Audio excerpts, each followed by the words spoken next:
Здравствуйте! В эфире обзор чрезвычайных происшествий, в студии Юрий Осипов. Следственный комитет начал проверку по факту обнаружения тел женщины и ее малолетней дочери при тушении пожара в Нюрбе. В частном жилом доме обнаружили тело женщины 1993 года рождения и ее дочери 2016 года рождения. Кроме того, в хирургическое отделение Нюрбинской центральной районной больницы с отравлением угарным газом доставили женщину 1951 года рождения. Туда выехали сотрудники следственно-оперативной группы во главе со следователем Следственного комитета и сотрудники МЧС. Проводится осмотр места происшествия, изымаются предметы, имеющие значение для установления причин произошедшего. В рамках проверки для установления причин смерти женщины и ребенка будут проведены судебно-медицинские экспертизы. В целях установления причин возгорания назначена пожарно-техническая экспертиза.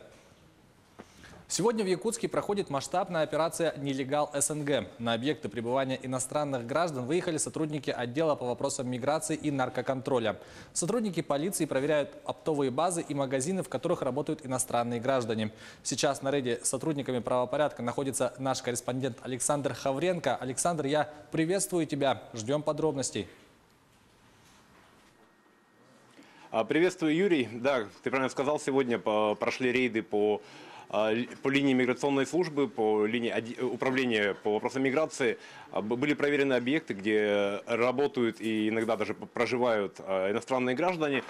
Сегодня были проверены оптовые склады и магазины.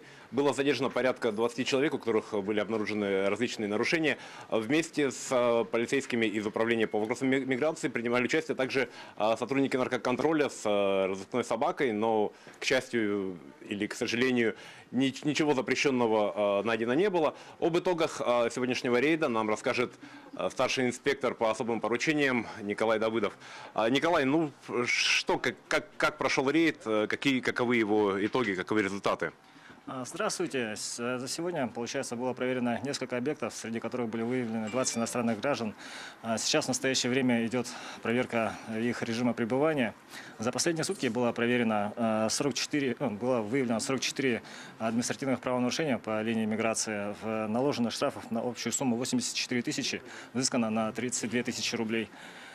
Также было закрыто въезда 23, было принято 23 решения о неразрешении въезда на территорию Российской Федерации.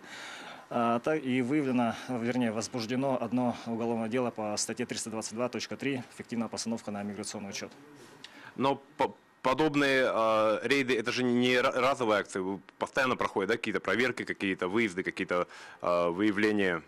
Да, конечно, данные акции проходят ежеквартально по несколько раз. Спасибо большое, Николай.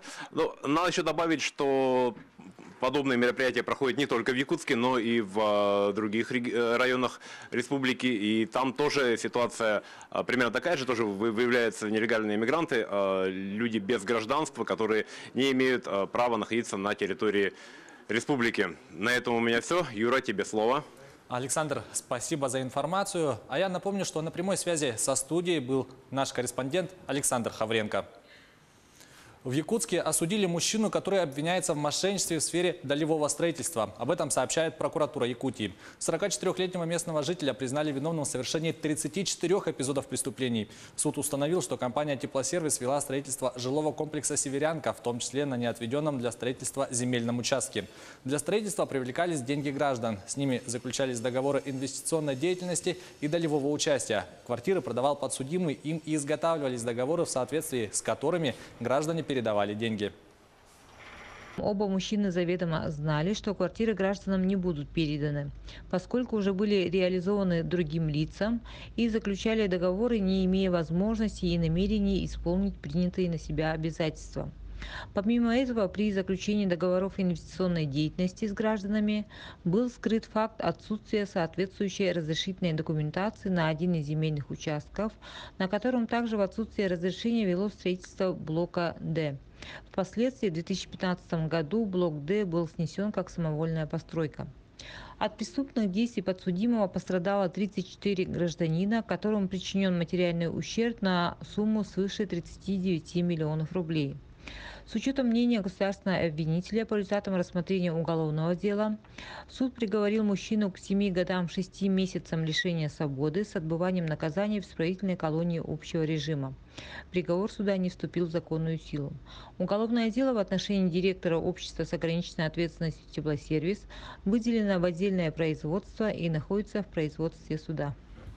Трое вербовщиков запрещенной в России международной террористической организации «Исламское государство» задержаны в московском регионе. В отношении задержанных возбуждено уголовное дело о преступлениях террористического характера. Их деятельность была пресечена ФСБ России во взаимодействии с Росинфомониторингом, МВД и Росгвардией. Это была рубрика «Чрезвычайные происшествия». Берегите себя и до встречи в эфире.